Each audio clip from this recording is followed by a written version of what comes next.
Assalamualaikum warahmatullahi wabarakatuh. Selamat pagi, siang, dan malam Bapak, Ibu, Saudara-saudari, dan teman-teman semua. Kembali lagi bersama saya Dio, saya anggota dari tim KKN PPM UGM Teman-teman tahun 2021. Kembali membawakan materi terkait dengan Marketing One-on-One seri yang ketiga. Pada video kali ini akan dibahas lebih lanjut terkait dengan bentuk penyampaian marketing itu sendiri dan beragam macam bentuk penyampaian lainnya. Nah, di sini kita akan mengulik lebih lanjut, mungkin secara umum aja dulu ya terlebih dahulu, bagaimana sih marketing itu disampaikan kepada masyarakat. Yang pertama adalah teknik yang paling konvensional, yaitu word of mouth. Jadi ini sebenarnya hanya dari mulut ke mulut seperti itu, dan teknik ini adalah teknik yang seringkali kita tidak mengetahui itu namanya seperti apa, namun kita sudah mempraktekannya ke kehidupan sehari-hari. Jadi ketika kita memasarkan kepada tetangga kita atau terhadap kerabat-kerabat dekat kita seperti itu ya. Ini adalah sebuah teknik word of mouth. Jadi kita menyampaikan secara langsung kepada konsumen. Teknik ini memiliki kelebihan dan kekurangannya masing-masing. Tentu dari segala kelebihan, kepercayaan yang didapat oleh konsumen itu jauh lebih tinggi karena dia bisa melihat langsung barangnya. Oh, dia tahu nih siapa yang jualan, dan juga ya udahlah, mungkin ada itikat tertentu, misalkan saya mau bantu dia ataupun faktor-faktor lainnya. Jadi ini tentu kelebihannya cukup berhasil gitu ya di skala-skala yang dekat. Namun kekurangannya adalah tentu kita tidak bisa menggapai konsumer yang jauh lebih luas, lalu juga mungkin saja teknik ini tidak efektif, malah kita justru terkesan membuang-buang waktu kepada satu perhatian saja seperti itu. Jadi di sini kita dikenalkan juga bentuk penyampaian lainnya, yaitu adalah media cetak. Nah, media cetak ini tentu kita melihat di dalam kehidupan kita sehari-hari juga, terutama seringkali kita temukan di jalan ya, seperti itu. Ada poster, banner, koran, bahkan baliho yang besar seperti itu. Nah, tentu ada juga kelebihan dan kekurangannya. Biasanya kalau di segi kelebihan itu ya, kalau dari kelebihan itu tentu masyarakat yang akan melihat itu akan jauh lebih banyak dan tidak akan ada di volume yang kecil seperti di word of mouth, namun kita bisa meraih konsumen yang lebih banyak seperti itu. Lalu yang kedua adalah biasanya dari segi kepercayaan mungkin sedikit lebih turun dibanding word of mouth ya. Namun secara visualisasi kita bisa melakukan sedikit manipulasi terkait dengan apa yang akan kita pasarkan seperti itu. Ya, di sini kekurangannya tentu ya pertama adalah mahal seperti itu ya. Lalu yang kedua, space-nya biasanya terbatas atau ruang-ruang untuk kita berjualan terbatas. Jadi biasanya sih lebih ke faktor uang ya. Jadi entah kita rela untuk mengeluarkan uang segitu mahalnya untuk pemasaran yang mungkin skalanya tidak begitu besar, lalu dan mungkin banyak faktor lainnya yang menjadikan kekurangan di media cetak ini. Lalu yang ketiga adalah media digital. Nah, media digital ini adalah ya tentu yang kita kenal sekarang karena kita sudah melalui yang namanya era internet seperti itu ya, dan kita sekarang lagi mengalami yang namanya era sosial media. Jadi di sini salah satu tips and triknya dalam kita berjualan di media digital adalah kita membuat akun dulu pertama di sosial media.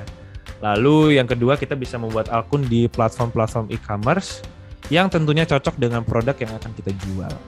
Nah, di sini ada beragam macam sosial media, ada Instagram, Facebook, YouTube, TikTok, dan lain-lain. Atau misalkan di akun platform lainnya, misalkan Tokopedia, Shopee, Bukalapak, atau di e-commerce lainnya mungkin yang cocok. Kalau misalkan Bapak, Ibu, atau saudara-saudari hendak berjualan mobil atau kendaraan-kendaraan lainnya, itu platformnya bukan di situ, namun ada di platform lainnya.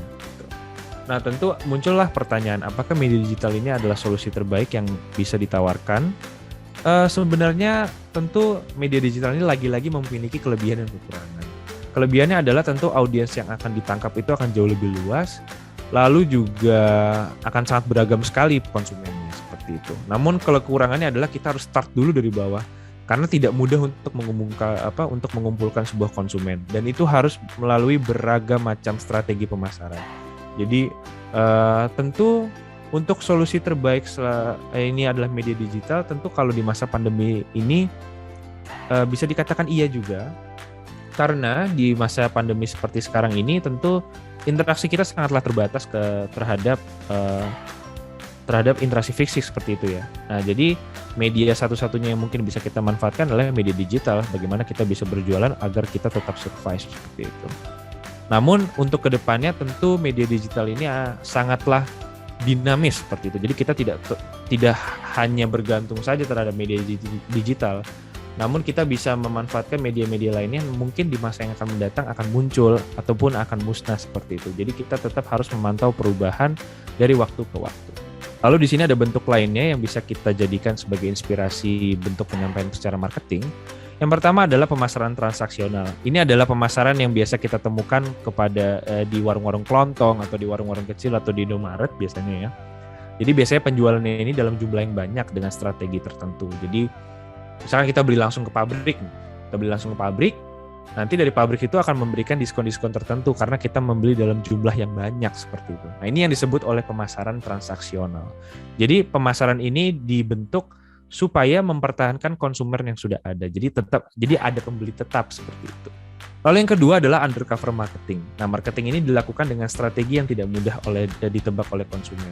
Jadi di sini mungkin strategi yang mungkin saya bisa berikan adalah misalkan Nike seperti itu, atau mungkin perusahaan-perusahaan lainnya yang berusaha untuk mengemas sebuah pemasaran, yaitu dengan memberikan kisah-kisah inspiratif atau dengan suatu alur cerita tertentu sehingga menarik emosi dari konsumen. Nah, emosi yang dimaksud ini adalah kita menarik hati para konsumen yang seperti di komponen produk yang keempat ya di video sebelumnya, bahwa sebenarnya marketing ini kita bertujuan untuk menarik hati konsumen.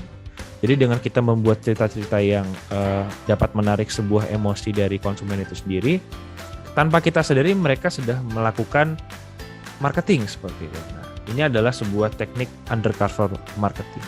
Lalu contoh lainnya kita bisa membuat yang namanya thumbnail atau judul-judul yang dapat mengecoh para konsumen agar mereka mendapatkan perhatian terhadap produk yang kita jual seperti itu. Lalu yang ketiga adalah diversity marketing. Nah, marketing ini dilakukan dengan mencari target konsumen baru dengan spesifikasi komunitas tertentu. Misalkan seperti ini, saya memiliki produk teh bunga telang. Lalu saya tahu bahwa khasiatnya ini sangatlah bermanfaat untuk orang-orang yang sudah melewati masa-masa produktif atau orang-orang lansia seperti itu. Maka marketing yang bisa saya lakukan adalah saya membuat bungkusnya atau pengemasannya itu yang ramah untuk dibaca oleh orang-orang yang sudah melewati masa-masa produktifnya. Atau misalkan packagingnya atau bentuk pengemasannya itu mudah dan sangat gampang untuk digunakan seperti itu. Nah, ini adalah diversity marketing yang kita menargetkan, saya mau menargetkan produk saya ini kepada orang-orang yang sudah lanjut usia seperti itu. Nah, ini adalah sebuah diversity marketing.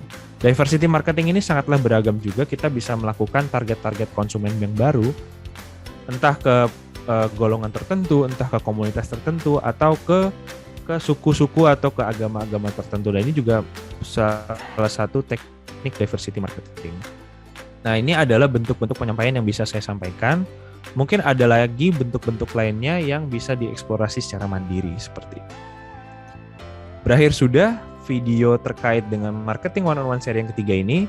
Tonton terus video selanjutnya dan jangan lupa subscribe ke kanal YouTube channel Tim KKN PPM UGM teman-teman tahun 2021. Saya Dio pamit undur diri. Assalamualaikum warahmatullahi wabarakatuh.